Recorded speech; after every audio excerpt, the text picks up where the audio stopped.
Hello guys, welcome back to our channel. Good morning friends. প্রতিদিনের গল্পে নতুন একটা ব্লগ ভিডিওতে সবাইকে স্বাগত জানাই। আশা করি আপনারা সবাই খুব ভালো আছেন, আমরাও সবাই খুব ভালো আছি।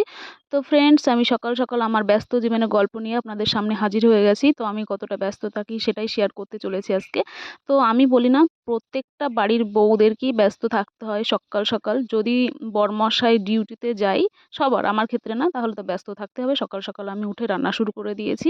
আর সকাল সকাল আমি আমার বরমশাইকে বললাম, তুমি তো স্নান করে ডিউটিতে যাচ্ছ, তাহলে তুমি একটু পুজোটা কমপ্লিট করে যাও। তো সেই অনুযায়ী ও পুজোতে বসেছে, পুজোটা সারছে।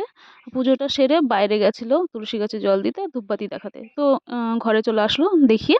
আর এই সাইডে আমি ভাত বেড়ে দিয়েছি ঠান্ডা হওয়ার জন্য, গরম ভাতও খেয়ে যেতে পারে না ওই জন্য। আর টিফিন ক্যারিতে দিতে হবে ওই জন্য একটা গামলাতে ভাত ঠান্ডা করতে দিয়ে দিয়েছি। আর এই সাইডের ডিমের তরকারি তো এখন ফুটছে। আর এই সাইডের ডালটা কেবল মানে ফুটবে ফুটবে ভাব হচ্ছে আর কি। ফুটলেই আমি সব নামিয়ে ঠান্ডা করতে দিয়ে দেবো।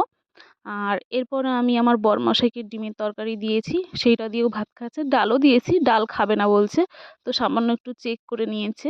তো সকাল সকাল এত সকালে খাওয়া যায় না, তবুও আমার মন মানে না, না খেয়ে যাবে, খারাপ লাগে একটা, মানে কি বলবো। আমার মতো অনেকেই হয়তো আছেন যে বরমশাই না খেলে নিজেদেরও খেতে ইচ্ছা করে না, কেমন যেন একটা লাগে, ভালো লাগে না। তো আমার তো এরকম খুব মনে হয়, আমার ভালো লাগে না ও যদি না খেয়ে যায়। তো এই সাইডে আমি আমার জামা কাপড়গুলো আমার শাশুড়ি মা মেলে দিচ্ছে। আমার বলে না, এখানে সবারগুলো দিচ্ছে, মানে ভেজা ছিল গতকালকের। আর এই সাইডে মানে খাওয়া দাওয়া কমপ্লিট ওর। তো আমি টিফিন ক্যারিতে মানে ভাত তরকারি সব দিয়ে দিলাম, ডাল ক্যারি ওগুলো ঠান্ডা করে তবেই দিয়েছি। আর এই সাইডে এখন মোবাইলটা আর ক্যারিটা ওর সামনে নিয়ে যাব, ও এখন ব্যাগে ভরে নেবে। তো এই সাইডেও রেডি হয়ে গেছে মোটামুটি।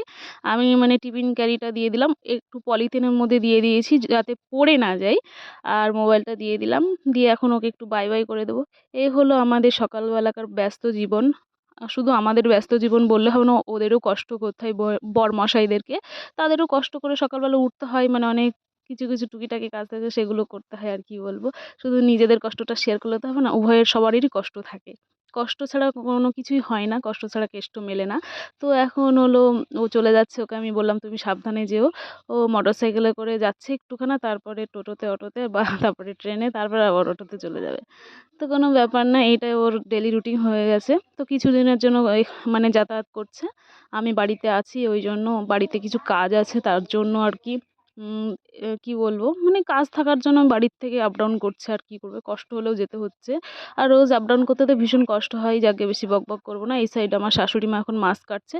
তো এই মাছটা দুপুরবেলায় রান্না হবে। এই হচ্ছে আমাদের সকালবেলাকার ব্যস্ত জীবনের গল্পটা আজকে শেয়ার করলাম। ভিডিওটা যদি ভালো লাগে সাবস্ক্রাইব করে দেবেন, আর বেশি ভালো লাগলে লাইক কমেন্ট শেয়ার করে দেবেন। সবাই সুস্থ থাকবেন।